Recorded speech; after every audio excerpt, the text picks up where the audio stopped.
Welcome to my YouTube channel.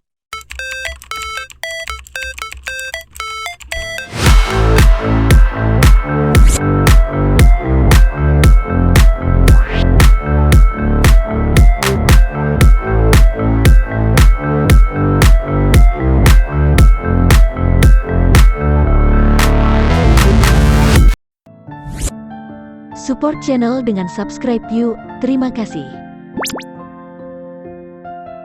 Part selanjutnya akan disematkan di kolom deskripsi. Part 9. Hampir 1 minggu, Lovandra menjaga jarak dengan Alvaro. Begitu juga dengan cara bicaranya. Wanita itu acap kali menghindar atau menolak tubuh sang suami kalau mereka berpapasan. Lovandra lelah dengan sikap Alvaro yang tidak tegas. Wanita itu juga lelah kalau harus berada di posisi yang selalu mengerti. Setiap kali diberi kesempatan, Alvaro akan mengulang kesalahan yang sama. Lelaki itu tak sadar kalau sikapnya yang egois dan kurang dewasa justru menyakiti diri sendiri dan orang sekitar. Suasana ruang makan dalam beberapa hari terakhir sepi dan nyaris tanpa percakapan seperti biasa.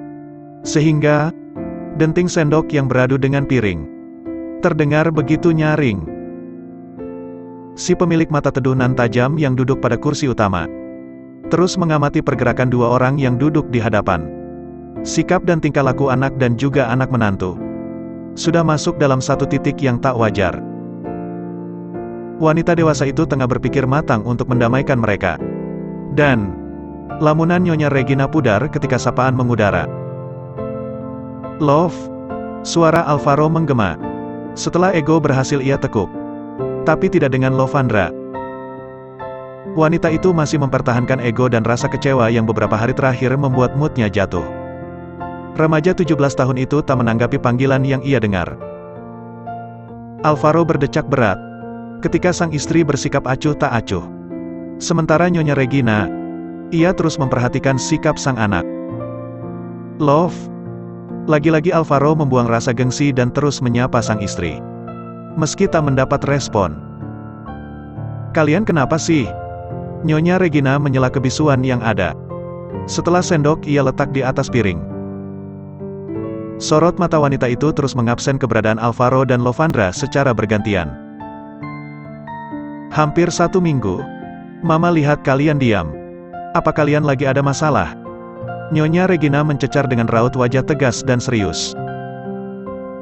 "Diam, Ma." Alvaro dan Lovandra saling tunjuk. Satu respon yang membuat Nyonya Regina menggeleng dan berdecak bingung. Selang sesaat, Alvaro berucap sembari menunduk. "Al yang salah, Ma." Mendengar hal itu, Nyonya Regina langsung mengulum senyum karena Alvaro mulai bisa memposisikan diri. Lelaki yang dulu hidup dengan gaya semau dia, kini sudah berani mengakui kesalahan. "Salah?" Wanita dewasa itu bertanya sembari menyipitkan mata. "Memangnya kamu melakukan kesalahan apa sampai kalian seperti ini?" tanyanya. Alvaro membalas tatapan sang ibu. "Apa, Mama marah waktu Papa nikah lagi?" Sontak Nyonya Regina melebarkan mata karena kaget. Wanita dewasa itu tak sangka kalau Alvaro akan mengajukan pertanyaan yang tak ia duga sebelumnya. Tatapan yang terarah mulai berbayang ketika titik bening hadir di tiap pelupuk mata. Nyonya Regina langsung mengalihkan pandangan, berharap anak lelakinya tidak melihat dan tak mengambil kesimpulannya sendiri. Setelah emosional rasa bisa dikendalikan, wanita dewasa itu kembali menoleh ke arah Lovandra, lalu beralih pada Alvaro. "Apa kamu mau berbagi hati?" tanya Nyonya Regina dengan sorot mata yang mengarah tajam. Alvaro bingung, "Ma. Al tak punya alasan buat mutusin Belva." Lelaki itu kembali menunduk. "Apa kamu punya keinginan menikah dengan dia?" Pertanyaan menguap tanpa jawab, karena Alvaro tak punya jawaban. "Apa yang akan kamu rasa jika kamu dan Belva tinggal satu rumah?" Belva itu gadis yang baik, sopan. Dia juga cantik, dewasa. Tapi ucapan Nyonya Regina terhenti sesaat ketika Alvaro menoleh ke arahnya. Gadis itu perfeksionis. Wanita dewasa itu kembali melanjutkan ucapannya. Dia akan bertindak dan melakukan segala sesuatu yang menurut dia baik. Sedang kamu, Lovandra menoleh. Ketika wanita dewasa itu menjeda kalimat dengan menghela napas. Kita beralih pada konteks lain saja. Alvaro dan Lovandra terus menatap Nyonya Regina. Ketika wanita dewasa itu kembali melanjutkan kalimatnya. Selama ini, Mama membiarkanmu melakukan apa yang kamu suka. Bukan karena Mama tidak sayang. Tapi, Mama percaya, kamu akan belajar dari apa yang akan kamu lakukan. Alvaro mengangguk paham. Sekarang gini, dengan perbedaan karakter kamu dan Belva yang berbeda jauh, apa kalian akan menemukan titik kebahagiaan yang sama? Keputusan akhir berada di tanganmu, Al. Kamu nyaman dengan Belva, atau kamu nyaman dengan Lovandra? Itu pilihanmu. Nyonya Regina beranjak dari tempat duduk. Setelah berucap demikian, tanpa menunggu jawaban dari sang anak, wanita itu jalan ke arah kamar utama dengan bulir bening yang tiba-tiba jatuh. Abang nggak sopan. Lovandra menggerutu. Alvaro langsung menoleh ke arah sang istri. Salah lagi kan gue? Ucapnya bingung. Ya salahlah bang. Mama itu orang tua. Jadi, kalau abang mau tanya sesuatu, ya harus dipikir dulu. Jangan asal tanya seperti tadi. Alvaro tersenyum. Kok senyum? Lovandra menyipitkan mata dengan mimik wajah kesal. Karena, lo sudah mau bicara. Wajah lelaki itu condong ke arah Lovandra. Sebelum akhirnya ia beranjak dengan sikap cuek. Alvaro jalan ke arah teras, meninggalkan Lovandra yang masih mencerna ucapan yang tadi terlontar.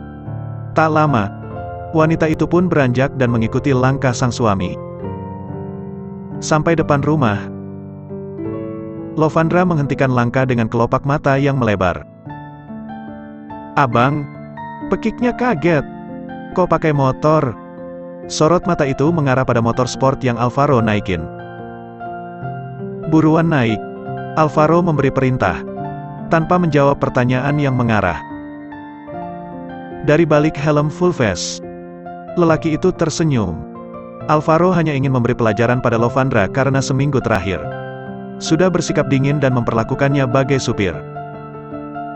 Lovandra kembali melanjutkan langkah mendekati Alvaro, dengan mimik wajah yang meragu. Sesampainya di sisi motor, Alvaro langsung memasangkan helm ganda pada wanita itu. Mereka sama-sama tertegun ketika sorot mata saling temu. Selang sesaat, tatapan lelaki itu mengarah pada area bibir ketika tangan menyatukan tali pengaman di area dagu Lovandra. Sudah belum? Lamunan Alvaro pudar. Ketika pertanyaan itu ia dengar, lelaki itu mulai melerai tangannya, lalu mengalihkan pandangan, guna mengusir rasa ingin yang tiba-tiba hadir. Pakai mobil saja bang. Bujukan Lovandra tak Alvaro hiraukan. Alhasil, mau tidak mau wanita itu naik motor. Meski dengan bersusah payah. Ini motor apa sih bang? Kok gini amat bentuknya? Mana tempat duduknya tinggi lagi? Wanita itu terus menggerutu. Sudah naik? Alvaro menoleh. Bentar. Lovandra menyempurnakan posisi duduk, hingga menemukan titik nyaman. Setelah itu, ia berucap, sudah. Jangan lupa pegangan. Lovandra kaget ketika sang suami menarik tangan hingga raga mereka saling beradu. Tak hanya wanita itu yang kaget. Alvaro pun tersentak ketika sesuatu yang empuk menyentuh punggung. Abang apa-apaan sih? Kebekuan pudar ketika pekikan Lovandra mengudara. Dada Lova kejepit bang. Lagi-lagi Alvaro tersenyum ketika sang istri menggerutu. Meski begitu, ia tetap diam dan tak menunjukkan reaksi. Alvaro pura-pura tak dengar, agar Lovandra merasa nyaman. Sepanjang jalan, pikiran lelaki itu terus mengembara ketika area punggung terasa hangat karena sesuatu. Keinginannya sebagai lelaki normal tiba-tiba mencuat karena rasa penasaran. Sampai kampus, Lovandra turun dari jok motor. Lalu, jalan ke arah gedung kampus tanpa mengucap kata. Love. Langkah Lovandra terhenti ketika panggilan itu ia dengar. Tunggu gue kalau lo pulang duluan. Lovandra menjawab pertanyaan dengan mengibaskan tangan. Satu aksi yang membuat Alvaro tersenyum malu. Khayalan nakal lelaki itu kembali hadir. Ketika sorot mata mengarah pada motor yang masih ia naiki. Nyesel gue bawa lo. Alvaro memukul kuda besi itu dengan pelan. Gara-gara lo, otak gue liar dan gue pengen. Lelaki itu mendesak kasar dengan senyum yang terkembang. Alam seolah tahu dengan kegelisahan yang Alvaro rasa. Angin pagi yang berembus. Cukup bisa mengaburkan rona merah yang sedari tadi hadir. Anjir. Kenapa gue pengen banget? Lelaki itu kembali memukul kuda besi dengan raga yang menunduk sempurna. Bersambung.